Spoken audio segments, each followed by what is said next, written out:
elated with the guests, and guess what? They're not guests. We can't call these people guests.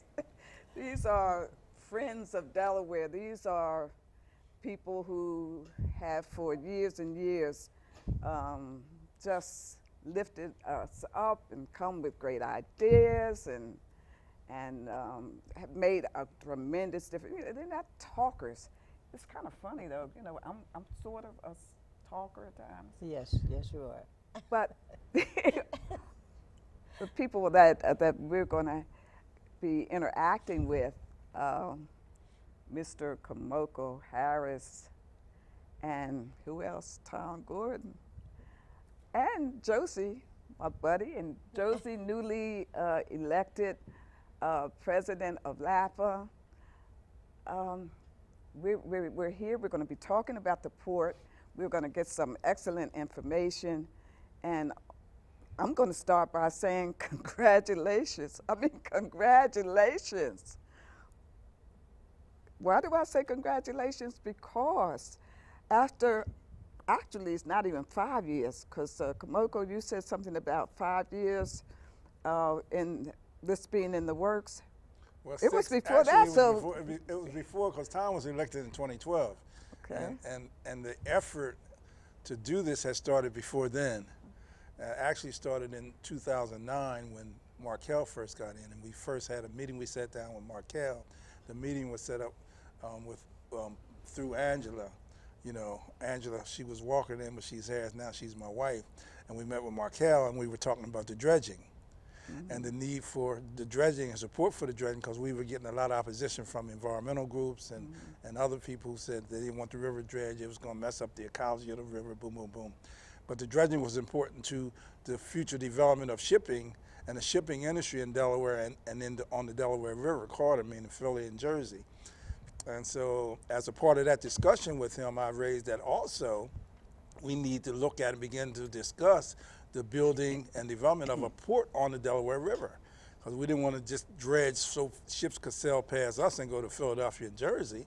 That it was ridiculous to talk about dredging and not talk about at the same time developing a port on the Delaware River to take advantage of all the shipping and the ship that were going to be coming up the Atlantic and the Delaware, you know, because of the Panama Canal and the Suez Canal expansion.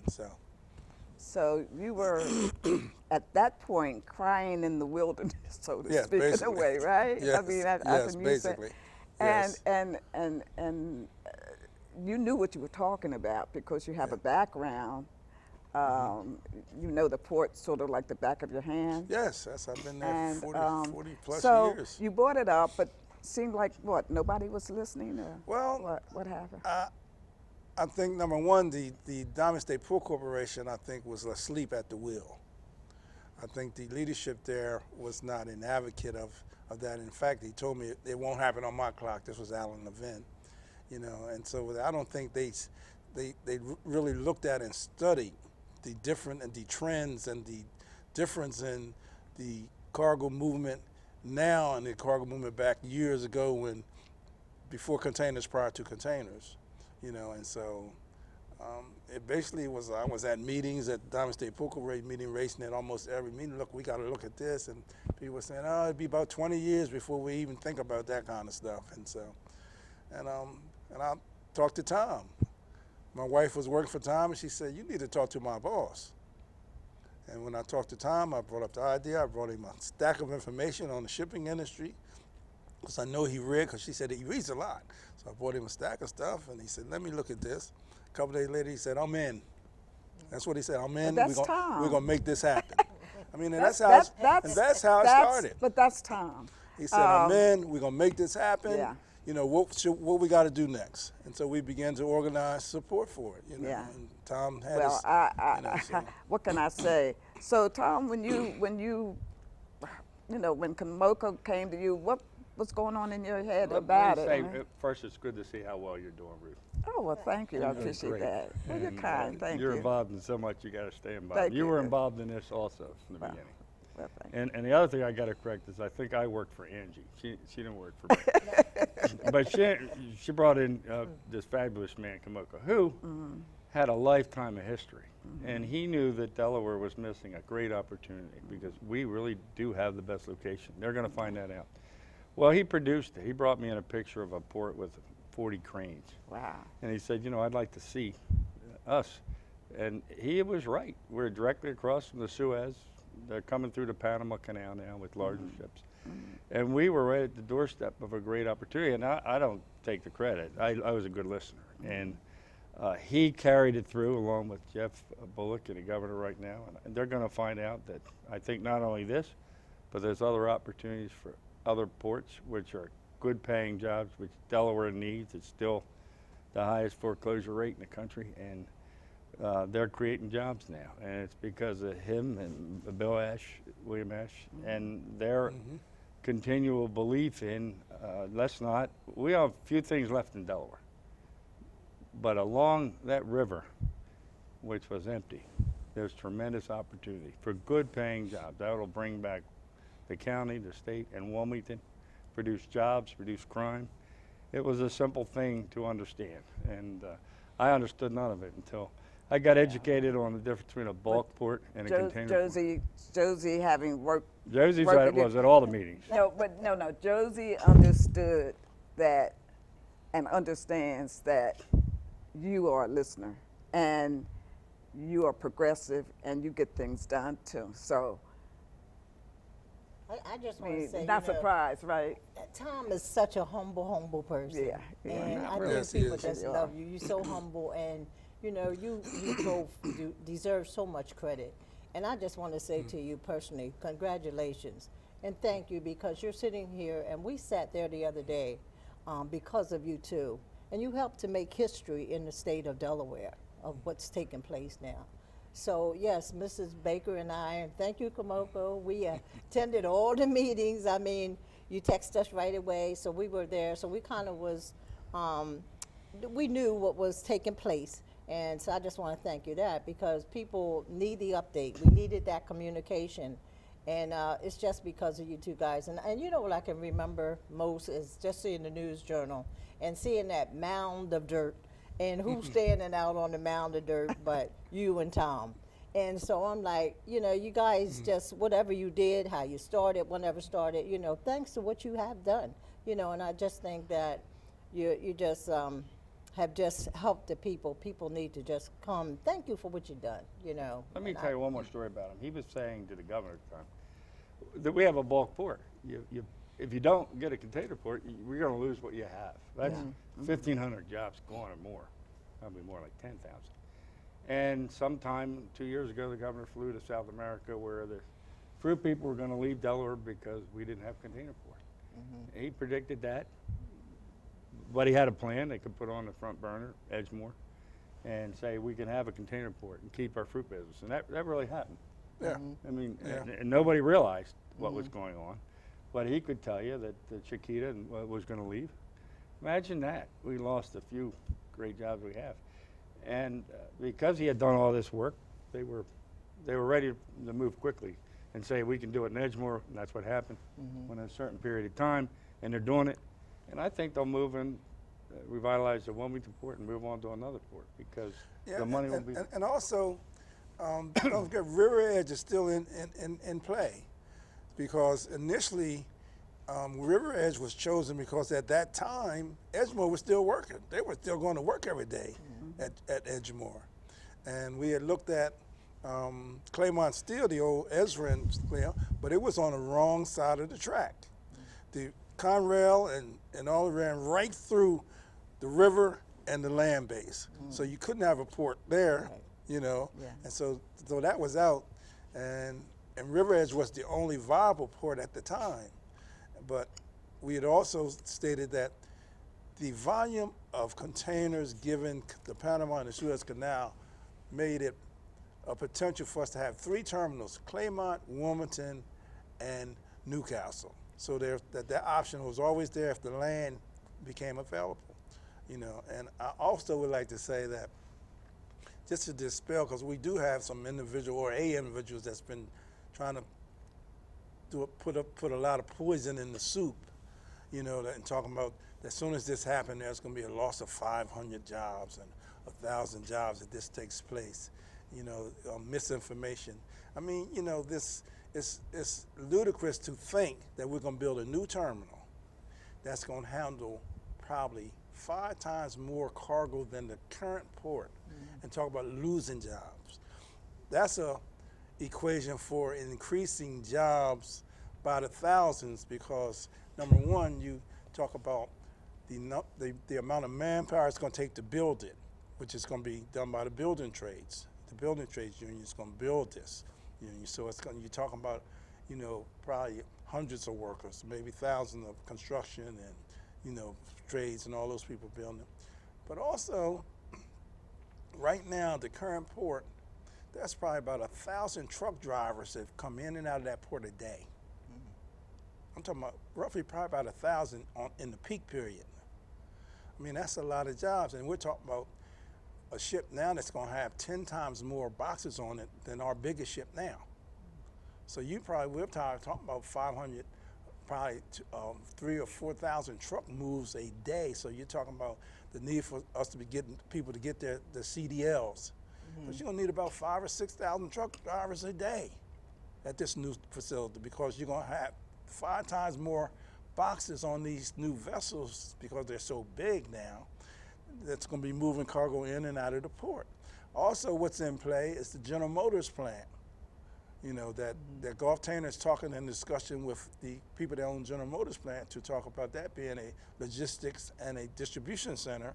And so you're talking about probably a plant that's going to be running 24 hours, 7 days a week, with people in there driving forklifts, stacking cargo, loading trucks and unloading trucks, which is also going to be ILA. You know, so there's going to be thousands of jobs. When we say thousands, that is no exaggeration for all those folks who are trying to create this picture that jobs are going to be lost. So you know? when you talk ILA, that's the International Longshoremen Association. Yes. And I had a concern that was addressed there, and I was pleased to hear what was said. The contract, I think, is for 50 years. Is that correct? Yeah, the lease. The lease, yes. Yes, be 50-year lease. But my concern was, well, a couple of concerns, but my concern predominantly was what's going to happen with the technology, you know, because yes. I mentioned this to Tom some time ago. I said, oh, Tom, I saw something, I think it was like Japan or somewhere in there, where everything was being robotic. done with the with the robots. Right. People were gone. So fortunately, at that session, I did bring it up, and everyone was told that that wasn't going to happen on the East Coast. So me being me, I went home and I said, that's a long contract. And then I looked up, and everybody can do this kind of stuff. Right, yeah. So I went and I looked up the technology piece, and on the West Coast, there is an attempt to do it. Now, the stumbling blocks that related to that massive automation, clearly there's going to be some technology, but it's not going to kill what I was worried about. I was worried about people losing jobs. Yeah. The cost is prohibitive. It's unbelievably costly to do that. They've not had a great success with it. Yes. Right? Yeah, just everybody can look this up, right? Right. And the unions are not going to allow it. Well, they're fighting there on the West Coast, but fortunately for us on the East Coast, we said no. You already said no. So I'm putting this out in the air so folk can know. Yeah, and let me explain something too, the difference, because there is a difference between technology and automation. Yes. See, because technology is you have better equipment, your cranes are better. Right. Your forklifts are better, your yard equipment is better, and how they operate, you know, makes it more efficient for the worker to use it. Right.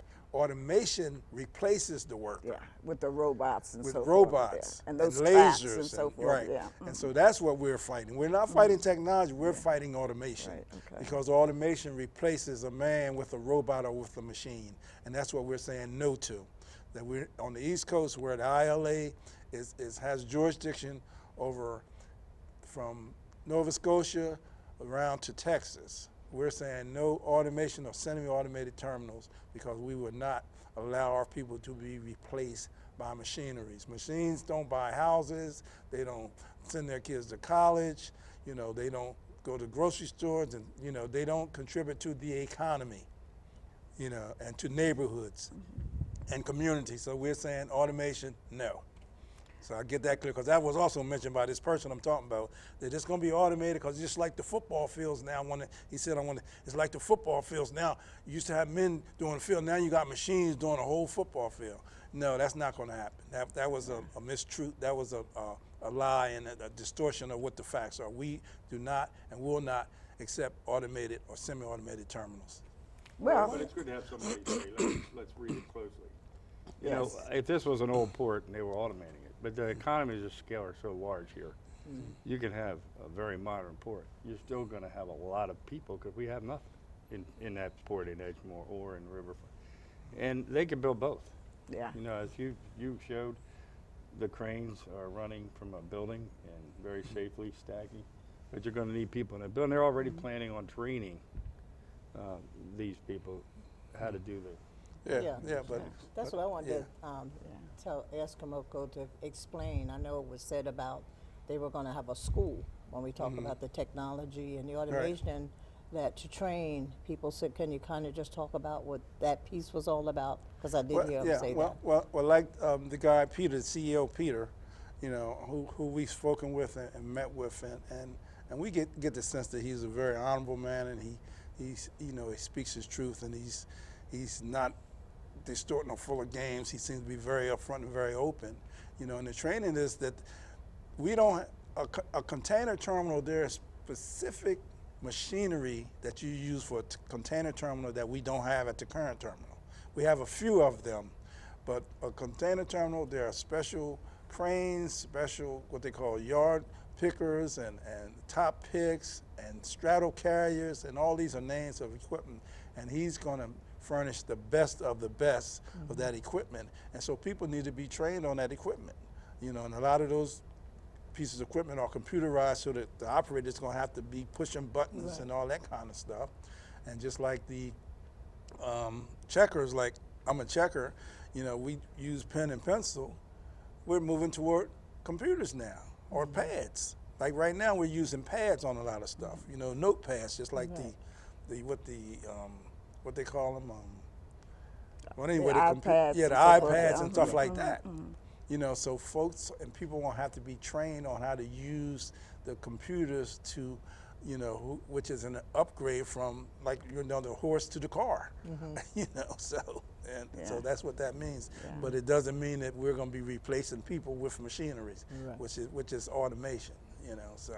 Well, let's talk about, if you would, the process. This is where we are at this time. What stages does this, the proposal has been approved to an extent. Now it's got to go through additional processes.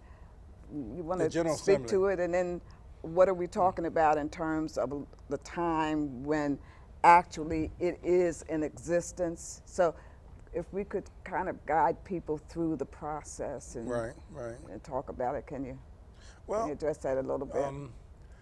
I'm sure that the proposal is probably going to be presented to the General Assembly I'm saying very soon, quickly, probably within the next couple of weeks or so. And then there's going to be discussion on it in both houses, and basically then they're going to vote whether to approve the recommendation of the Diamond State Port Corporation, which means to sign on to the Gulf Tanner 50-year lease process, and you know, and that's what we're hoping for, that we have enough votes, and we think we do, because as Tom said, GM's gone, Chrysler's gone, Avon's gone, DuPont's gone.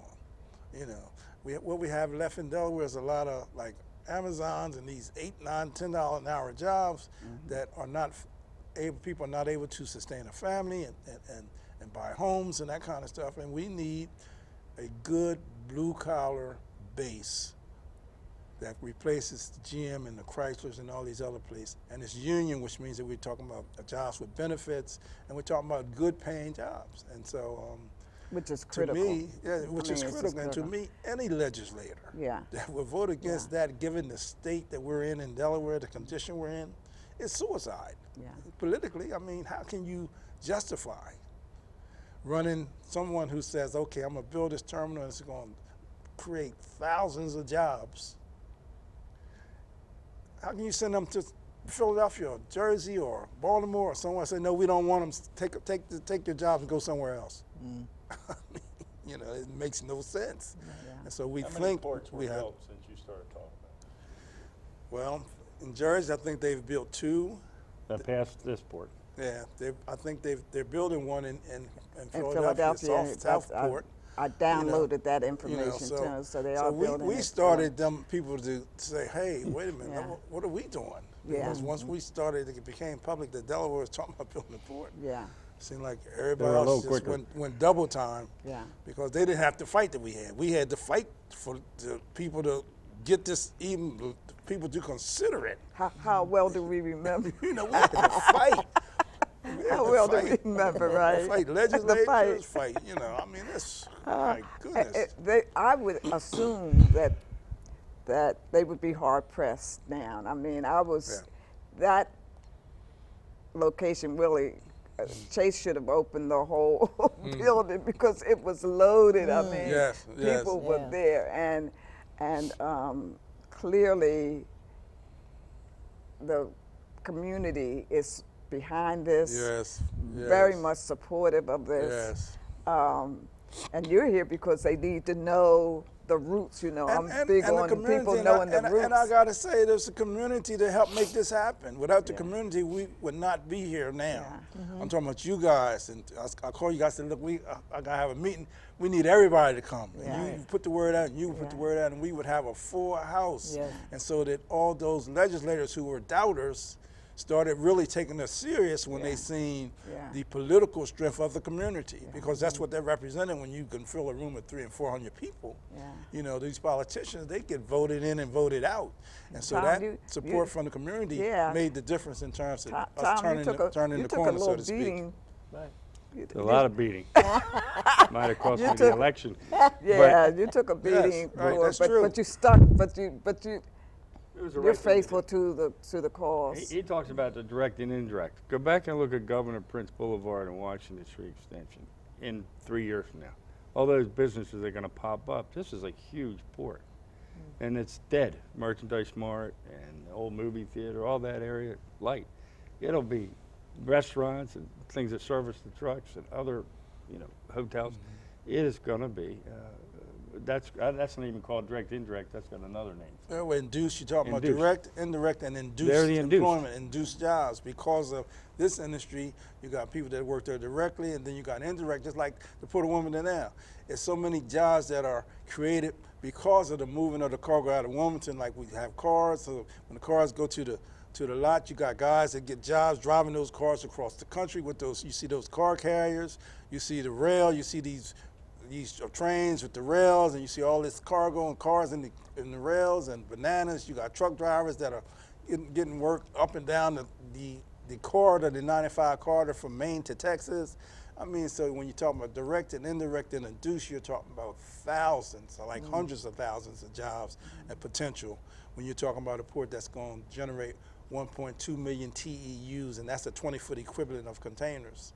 You know, and I got a thing here, I don't know if people can see it, that equates and shows the relationship between the amount of containers, the volume of containers that a port moves, and the amount of direct and indirect and induced jobs that those containers create.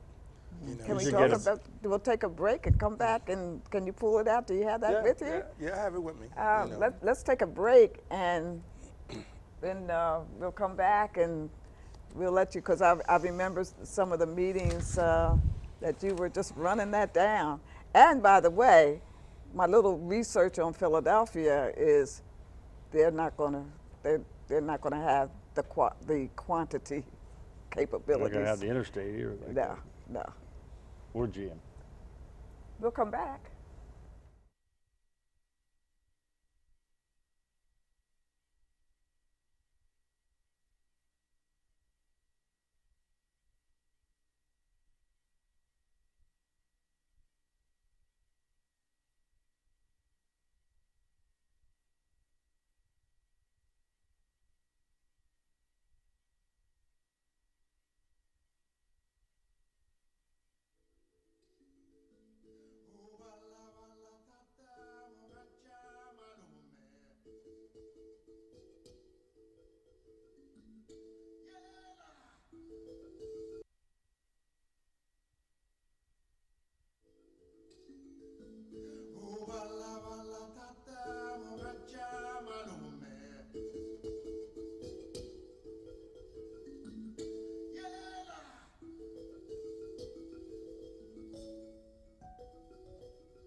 I just called her. I guess she's still in. Well, we're back, and our Mr. Komoko champion, our hero. uh, you had pertinent information. I remember that you shared some before, but you literally can tell us what's going to take place in terms of quantity. Is that correct? Or Yeah, well, the yeah. relationship between container ports, because the new trend in shipping is containers. And it makes sense in the business sense because rather than have a ship with 4,000 individual pallets and you got to pick each pallet individually and put it on the dock and then pick it up again and then load it in the truck, they just load the truck and they ship the truck. That's what a container is. And so now the lot of the cargo that used to be loose, they call break bulk, it's in containers now. And so your container ships and container vessels, it's the new intermodal system. That container then can be come right off the ship whole as a container. The whole truck. The whole Wow. truck. Wow. Okay. Okay. And then you put it on a chassis, what you call is just the chassis, with the driver. Then he can drive it off to anywhere he wants to take it in the country. Wow. Or you can take that same truck, or really it's the trailer. They talk about a tractor trailer. And you can take that and put it on the train rail and take it anywhere you want in the country. Or you can take it and put it on another ship. So you ain't got to worry about every individual piece that's inside there moving that. So that's the new mode of transportation in terms of the shipping industry. It's container cargo. And that's why it was very important for us to get into the container business, because otherwise we would have been, like I said, between the horse and riding cars, we would have been extinct. We would have been shut down because those companies now use and want their cargoes in containers. So if you don't have a container facility, in probably 3 to 5 years, Wilmington would have been shut down. There wouldn't have been a port of Wilmington, because like I'm saying, the fruit people told the Diamond State Port Corporation that in 3 to 5 years we're going to be moving all our fruit. It was in the news channel. Yes. Yeah. And that's what we had been saying all the time. And when I say we, I mean the ILA, because we're in that industry. Yeah. So for anybody to try to stop the development of a container terminal really is looking to die in the sense of the port. You're just going to go down with the ship. And so, and containers, and I have this, it's like here, the port in Edgemoor that we're talking about building has a potential of a 1,000,002 TEU, or 20-foot equivalent containers. This chart here shows direct, indirect, and induced jobs that are created because of the amount of TEUs or containers that you bring in and move out of the port. Just like Baltimore, they had 631,000 TEUs, and it created direct, indirect, and induced over 100,000 jobs that were related to that. Same thing like in Charleston, they had 1.381 million containers, and it induced 260,000 jobs. In Wilmington, just as small as we are now, we had 329,200 containers. The total impact is 16,872 jobs are impacted by the amount of moving of cargo that we're doing just now, as small as we are. The port in Edgemore is going to be 5 times larger than that. Wow. So you can look at these numbers. You know, so that's what I'm saying. Anybody that understands the shipping industry would not come out with their mouth and say the development of a new port is going to mean a decrease in jobs. That means that they do not understand the industry. You know, because these are the facts. This is why the shipping, the stevedoring companies, the shipping companies, and the port authorities around the country put this together every year with these statistics. You know, and so, and then you're talking about the tax, state and federal taxes that it generates. All that stuff has been calculated. You know, so there's facts, the information is out there. And so to anybody that makes a statement of something, then make them prove it with the facts. Don't go by just because they say it. Make them prove it with the facts. Well, I think that's significant, clearly, because this is really exciting. Yes, I it mean, is. it really is Yes. exciting because the impact is so wide and Yes. the actually in many ways is saving the state. Yes, yes, To it be is, honest it with is. you, because Yes, it is. because you know what, it just I just get upset when I hear, oh, you know, the economy and so forth. People are working 2 and 3 jobs. Yeah. Because they lost wages. Yeah, Mm-hmm. yeah. What they're making is so minute, and it has a impact. As a mother, grandmother, great grandmother, when you're you need people at home. Fortunately, when I was growing up, my mom was home. Doesn't mean that she hadn't worked at some period of time. Right. I was the last of the Mohegans, and so she was there. It made a difference. It makes a difference to have someone to come home to, to have food that you could smell. Right. It yeah. makes a difference. When you have people working 2 and 3 jobs, and that's happening, let's say if you have a 2-person household, and both of them are working And particularly long if you have hours, kids, there's no supervision. the impact, Right. the impact on a family, on a community, on a state, on a country is noticeable, because you need to have stability in the home, because that's where you initially are grounded. So, and even with that, you have differences in personalities, differences Right. in children. So everybody's not going to be, you know, turn out to be, but you have a better chance Right. of, Exactly. of a stable community. What we are suffering from, compared to other countries, is that being an issue, because we're not up to par. We're not up to par educationally, because it takes time to be in a house to help a child with That's right. homework and schooling and all Yes, of the yes. other things that train you and condition you and Right. make you what my mother used to call well-rounded. You can't be well-rounded when both people or whoever in the household comes and they're worn out, they're tired. Homework, I mean, you know, they're getting Right. ready to lose That's their true. minds because they're trying to survive. So the impact beyond just what you're talking about in terms of, Yeah, families. you know, the ancillary jobs and so forth is going on there, and making a salary that's sustainable.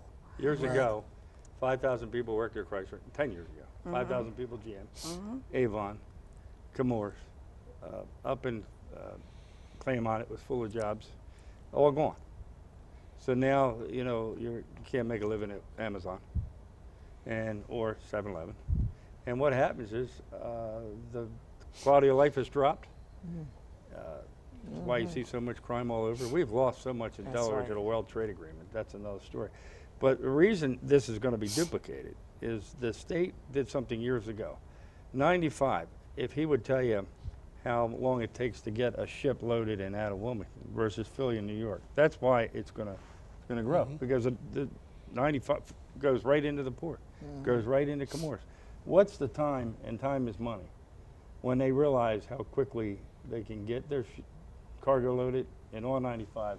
Right? Well, all that was a factor in Gulf Tanner and these other proposals to come to Wilmington, because of how close we are to the interstate. That in less than a minute, a container can leave the port, and in less than a minute, it can be on the interstate going north or south, going toward Canada or Florida.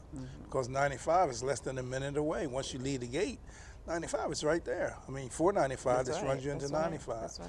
And some places, New York. depending upon the day, it may take them an hour plus to get to the interstate, going through traffic and going to the city. You know, so that was one of the advantages. You know, then we have rail running right through the port. I mean, so all that was attractive to us. And then we're only 12 hours from Chicago. Chicago is the consumer center. That whole region of Chicago is the consumer center of America. And so truck driver can pick up a truck in Chicago, here, and be in Chicago in 12 hours. Versus on the West Coast, I think it takes 23 hours. So that's why we will be getting a lot of vessels through the Suez Canal and through the Panama Canal that previously were docking on the West Coast, but they're going to be coming through the Panama Canal and the Suez Canal and coming up the East Coast, because even the trans-American traffic, in terms of, I'm saying, moving from ports on the East Coast to the center of consumers in Chicago versus moving from the West Coast to the center, 12 hours versus 23 hours. So difference. all those dynamics, Yes, it is, yeah. all those dynamics, they're saving money. The shipper is saving money by that. Also it's the relationship in terms of the farm belt. That's also being discussed. That Gulf Tanner, food, folks need food around the world, and a lot of the farm belt states would rather ship their cargo through Wilmington, their foods and produce through Wilmington, because it's closer than where they usually been shipping. It's down in Louisiana. Going down to Mississippi very Down slow. Wow. Yeah. So all those were advantages that made us attractive. And some of them, I can remember a couple of the meetings where there was definitely, and it was a little surprising to me, because all of this has been a learning process. Yes. Where, farmers were like, yeah. Yeah, they were coming to our meetings. They were like, 19 wow. states. They were coming to our meetings. They would literally because they come were, into the right, meetings. exactly. Right. And Delaware being one of the top soybean states in the country. Yeah. Soy products is in the Middle East and Asia, so Delaware farmer can really begin to take advantage of, our produce here by shipping out of the Port of Wilmington now that we didn't previously do. So, so all those are the Josie, plus.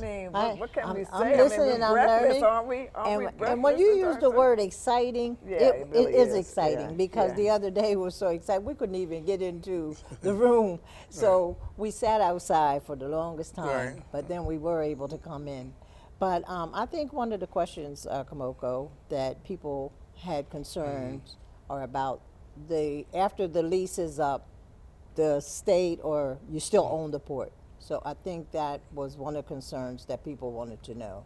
So can you kind of talk about that, the ownership? The state never loses ownership of the port. And so the 50-year lease is, after 50 years, either to revert back to the state or they will sign a new lease to extend it. In 50 years, the state may be in financial shape to take it back itself and do what it wants to do. And that's the thinking, that the state, because of the revenue, the state is going to be getting a lot of good revenue from this Yeah. operation itself. Yeah. You know, in terms of the amount of cargoes being moved, and what is the lease agreement in terms of what it gets paid a monthly or yearly. So the state is going to have some revenue that it did not have privilege of to get before, because it didn't have the tax base, you know, to support, you know, the programs the state wants to do. So now you're going to have thousands of people now working with state taxes, and then you're going to have the Gulf Tanner Company paying the state for the lease and paying for so much of the movement of the cargo. I mean, they got to buy electricity, they got to buy water. So I'm saying all that's going to add to the state and the county's coffers, so to speak. Let's talk about a little bit about the people down who are working at the port, Right. and the you know, the finances in terms of them on a Yeah. personal level, whether they will be able to continue to you know, get paid at a rate that Yes, now that- exists, well- and also getting additional people working. I'm talking about the workers at the Right. port now. Just touch on that, if you would, just a little bit. Well, being that we're a union and our jobs are under contract, and we're in contract with the United States Maritime Exchange, which is basically 95% of all the major container shipping companies in the world. We're contracted with, you know, so we're not worried about this being a non-union port, you know, or that in so many years that it's going to change, because our contract is going to dictate our wages. Because right now, for example, you walk in the door at $20 an hour. Just right off the street, you walk in at $20 an hour. And the wage ranges from 20 to 35 right now, you know. And so that's not going to change. That is not going to change, because the containers generate more wealth than any other cargo on the river. You know, the moving containers gets paid more than just the regular break bulk and bulk cargoes. Containers pay more. And so that's not going to change, because again, we have a contract, and our contract stipulates a certain wage, hourly wage, and that's what it's going to be. You know, and that's important. And Yes. what I'm attempting to do is to ask questions that folk out there watching Yes. might have on their minds, and any person, even at the state level, who might say, well, I don't know, it's not going to work, trying to get you to address those Right, things right. that Yeah, because, You know, and that's good. I'm glad when you we are. get the word to be downstate, we'll You're talking about we'll the load state. up You're talking about the state employees there. Well, I'm talking actually about the people that are at the port, but we can talk about. Why I don't think you there's an expand the opportunity idea? when you Expand have the food idea. coming in there. Yeah. If you don't have, you know, they're worried the containers are going to leave with freezers. Okay. But you're going to have, if you get into this whole food business, you're going to have cattle and other things that are going to need that space that they have now. And I think they could do a transition very easily, but somebody has Okay. to make sure that happens. But the food's going to need to be replacing the same thing that the cargo containers might not need. I think there's such quantities coming that I don't think anyone should be worried about losing their job, Okay. because the numbers are so small. Yeah, and also, even though we're going to expand into containers, we're not going to decrease the demand for the refrigerated and warehousing, because not only is Delaware is the top fruit port in the country, Wilmington is the top fruit port in the country. That's not going to change, you know. And those warehouses and those warehouse jobs are going to remain because of that. Because also with that fruit, Delaware is a major distribution center for the distribution of that fruit. Trucks come in from Canada, Texas, all over the place, and pick up fruit from the port of Wilmington and drive back to Canada every week. Every week, if you go down the port and look at the license plates on some of them trucks coming there taking out fruit, you'll see Canada, Kansas, Kentucky, Tennessee, you know, and that's not going to change. That's not going to change. That Well, so those jobs will remain. Tom just triggered something in me in terms of people. I mean, again, this would not have happened, let's not forget, had it not been for your being at the port for so long and knowing its operations, knowing what it needed and what it still needs, and being able to get the ear of a person who happens to be Tom, who was willing to listen and to be quick-minded enough to see the advantages. It's just amazing to me that you laid it out to other folk and they couldn't see what Tom just it picked took up. them a while. It's just began to see it. amazing. It took them a while Yeah. to grasp it. Yeah, it's right. amazing. So, but what Tom said again, in terms of people being able to grasp, that's one of your talents. You, first of all, you clearly take the time to study. You're an avid reader, and so A good economy helps the county. yeah. It helps the city. It just Yeah. doesn't help the state But that we needs need, it like we air. need, but the bottom line to a lot of things is having people to hear and to have that mindset. Yeah. It's critical, don't That's you think, right. Josie? Yes, it is. You Yes, it have is. to have people who are expansive in their thinking and who have the good common sense and are not so politically screwed, and that's not a negative, it's just Right, I'm yeah. using the word correctly, so that they are always self-absorbed. Yeah. You know, Yes, when you get people who are self-absorbed and not community advocates Right. in positions of power, Yeah. then the whole community suffers. They're dangerous. The community Yes. and yeah. They are So- dangerous people. So, you know, I think this. Don't you think? Yeah, Josie, I that just it's wanted to just say important what you're to- talking yeah. about. It makes so much sense because it's like Komoko had a vision, and he took his vision and he didn't stop there, and he had the opportunity to go to Tom, who was there to listen, and Yes. Tom is a avid listener. He always listens. Yes, yeah. So it was teamwork, and you have to have that teamwork. And so Right, exactly. you taking that vision, going to Tom, and just taking it from there. We also had a county keeping- council. I have to plug the county council. Yeah, county They Well, you provide- always They have, provided yeah. the funding, and Yeah. he went in and sold Right. that to the But county. you've always But- done that. Yeah, but then And it was Not a knowing not to team, do you that. know, and it's also important to think outside the box, you know. And I'm a person, I think outside the box. If you say that, oh, you can only go that high, I'm gonna say, why can't we go this high? Yeah. You know, that's my makeup. I'm thinking outside the box. But what And we you had a did- good team. Our team was Tom, Yeah. me, Tom. This is how we was rolling for these couple of years. Me, Yeah. Tom, Booby Jack, that's William Marshall, Yeah. and The that's the president, vice national- president. national- Ed Zimney, who was from Paul Richardson Associates, you know. Then we had Sam, Sam Guy. Sam Guy, my wife Angela. I mean, we was a team. Angela's a big voice. Every day, Yeah, every yeah, day, yeah, yeah, if I had to work or something, if we didn't see each other, we were talking on the phone. Right. You know, and we were setting up meetings with, you know, a lot of the Chinese, because a lot of Chinese were interested. Yeah. So we was setting up meetings through Tom, because being a county executive, had that kind of power and clarity. We could set up these meetings with all these interested parties. And that was our team. We had a good team. That team that I just named, you know, was the team that really moved this stuff and got this stuff moving and put it, you know, put the train on the track, so to speak. Right. You know. Then after that, you went to the people.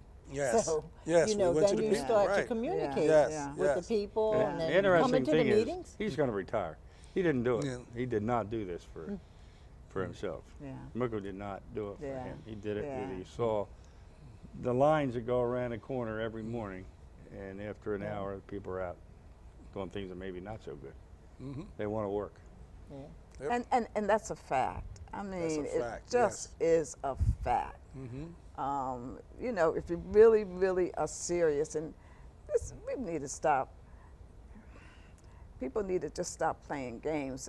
Unfortunately, we have politicos, we have community people who really are self-absorbed. It's for Yes. them, and Yeah. if it's not for them, then nothing else is supposed to be taking place. Right. And that's not the way to go. This is proof. Yeah. Yes. You know, again, I just am big on what was the basis of this happening, and other people want to take advantage. My earrings falling off. Other people want to take advantage of things after the fact, and we just can't let that happen. Right. Right. Because Exactly. this is historical. Yes. It's important, and it's a lesson for everyone to understand what there's value in your thinking. If you had not had a mind that said, let's not just be here, but be here, this very likely might not have happened. We know that it might not have happened. Why? Because encountering some folk who were saying, "Oh, we can't have this," right? And I clearly remember that. Yep. Oh, this is not going to take place. We can't have it. I can It's tell not going you to a part. work. But he's got the governor, Carney, and he's got Jeff Bullock, Secretary of State, bought into it. Yeah, And they're two powerful spokesmen. They're going to be continuing, I'm sure. Yeah. You see the benefit of the whole yeah. coast there. Well, anyone not seeing the benefit is clearly not going to be in tune with The the fight may whole be state. over. I mean, I think You they're think? listening to. Yeah, what's your feeling, Tom, in terms of politically, where do you think? I think the Any state stumbling blocks? is leaning in now to this Okay. is going to demonstrate, Okay. like he said, the induced. That whole area in Claymont to Wilmington is suffering. Okay. When you see that coming back in very quick time, I hope they can move quickly. You have the same opportunity with the Newport down by Route 9. It's going to charge that whole area. That's You're right. not only creating a lot of money for state and jobs, you're bringing the homes around there back and the commercials back. And let's not. Oh, we must not go out. Oh, Tom, Route 9. Got to talk about Route 9. Just a minute. Just Very a minute. important. Again, the library. Who did the library? Oh, I wonder who it was. Who That was a made team effort too. That No, was a team effort. no. Who was it, Josie? Tom Gordon. Somebody named Tom Gordon. Is Tom that Gordon. correct? Oh, Tom yeah. Gordon. That beautiful, beautiful library that's on Route 9, and other people already are coming there to take advantage. So you can see changes happening along the Route 9 corridor. Very And important again, that people don't sell their houses. Property value is going to go up. Commercial property going to go up. We got to really, realize that in the port promise down there, that would just change everything. Yeah. And you won't have a problem where we're high in foreclosure and low in family and high rental in the city, all a result of loss of all those jobs. Yeah. And can I say something just to Oh, sum yeah, this up? because we're getting ready to Yeah. close out. And I want everybody to have an opportunity Okay. to. Yeah, Okay. I'm glad that a lot of the council people and a couple of the state representatives and people were there for the event Friday, so they could hear the truth. Because Vass Turner was there, and I was hoping Trippy would be there because I looked at something last week with Trippy and Vass with another person in there, and Trippy was talking about, well, we got we duped them. See, and I take that personally because it was my idea and I had pushed this, but it was like we duped the city because he was saying, well, like this wasn't true about the jobs, wasn't true, and all that kind of stuff. my. And I tell everybody, if you have questions, call me. You got my number. People know how to reach me. Call me or call William Ash. Because there are some people who have been telling a lot of lies and mistruths about this project and who's about it. Gulf Tainer is not an energy company. That was stated, that they're an energy company just like Kinder Morgan. They're not. They're a container company. And all you got to do is go online and look at their room, and you can see all that. So if you have questions, please call me. Because we did not try to trick nobody. I'm not a part of no scheme to trick nobody, or to mislead anyone. Like I said, I take it personally because that's what was stated. Well, let me just put it this way. You always have the mind matters. So we have other times too, and you know. Yeah, yeah. And between the Mind Matters and Josie and all the programming time. there, you know, the story will come out correctly. Tom, we're coming down. We've got maybe a second You or know, so. I do think that Kendall Morgan was a problem that was corrected. Yeah. And I think that set the suspicion and tone. And Yeah. it's good to have somebody read it, because I don't know anything about the New Deal. Yeah. But I do think if that happened, we might have lost a lot of jobs. Yeah. And Well, this we is should a, be, we this should is be a, all happy that that yeah, got got taken care of. But here we are now, and Josie. I just want to say again to Wanna both of close you, us out? congratulations. I'm excited. Thank you for all that you have done, all that you do, and I'm quite sure in the future we're going to do more. Oh, absolutely. We're going to stay on We're not this. finished. Oh, on We're a not personal finished. note, I have to thank Opposite African brothers and sisters evolving together for recognizing little old me. That was so nice, and my dear friends came out, and so I'm really grateful. I didn't want to go off without saying that. It just so happened they also were recognizing one of my favorites was Skinny Wilson. Oh, yeah. He really impressed me the day that I Yes. landed on the Yes. shores of Delaware. Yes. So, Yes. Thank you for thank having you us. so much. Yeah, Hey, thank no, you for thank you having for me. being you. Thank you It's for my having me. honor, quite frankly, to know the two of you. It's been my honor to appreciate know And all of Angie's you. going to It's get our it honor, for yes. you know, but She's gonna we're have to gonna look at the deal with- video now. We'll deal with her later. Thank you so much for coming. Thank you all. And please, I'm on again the 5th Sunday of this month. And so I hope you will tune in and watch The Mind Matters. Thank you.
Good afternoon and welcome